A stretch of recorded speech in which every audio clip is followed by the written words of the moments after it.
Борьбе с незаконными подключениями к электросетям уделяется повышенное внимание. Мероприятия, направленных на пресечение незаконного потребления ресурсов, задействованы все районные и городские отделения сетевой компании. Самая действенная мера по выявлению фактов незаконного потребления энергии – пресечение самовольных и безучетных присоединений, а также проведение рейдов и разъяснительных бесед. Об итогах проверки, прошедшей в столице региона, расскажет моя коллега Марина Засоева. Нужно электричество, заключи договор. Под таким лозунгом прошел рейд по выявлению бездоговорного потребления электроэнергии. На этот раз работники ингушского филиала МРСК Северного Кавказа обошли дома в городе Назрани, а именно в районе новостроек за каналом. Сегодня и всю прошлую неделю мы проводили мероприятия по выявлению бездоговорного потребления в районе за каналом, так называемый район за каналом города Назрани. Рейды с чем связаны? Они в основном связаны с тем, что потребители, не заключив должным образом договорные отношения с нашим предприятием, подключились к электроэнергии, осуществляют бездоговорное пользование электроэнергией.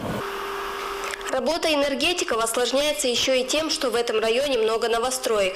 Здесь нет не только номеров домов, но даже улиц. Как выяснилось, договорные отношения с энергоснабжающим предприятием заключили меньше 10% потребителей. Ежедневно в рамках рейдовых мероприятий сотрудниками филиала открываются лицевые счета в среднем для 10 абонентов, до настоящего времени потреблявших электроэнергию незаконно. Планируем в течение месяца полностью весь этот участок, весь район закрыть, выявить всех потребителей, кто не соглашается заключать договора, отключить, кто идет навстречу, заключаем договор и уже начинаем рассчитывать его с текущего периода. Выявили порядка уже 150 домов, было пройдено.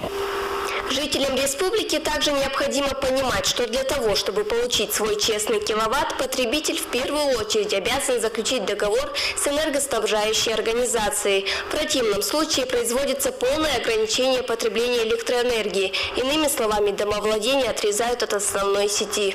После заключения договорных отношений потребителю предлагается установить прибор учета, что является выгоднее для самого потребителя, потому что на сегодняшний день нормативы электропотребления они высокие, и он будет оплачивать те фактические киловатты, которые потребил.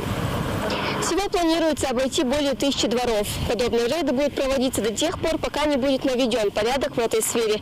Марина Засоева, Ахмед Асмурзиев, Вести Ингушетия.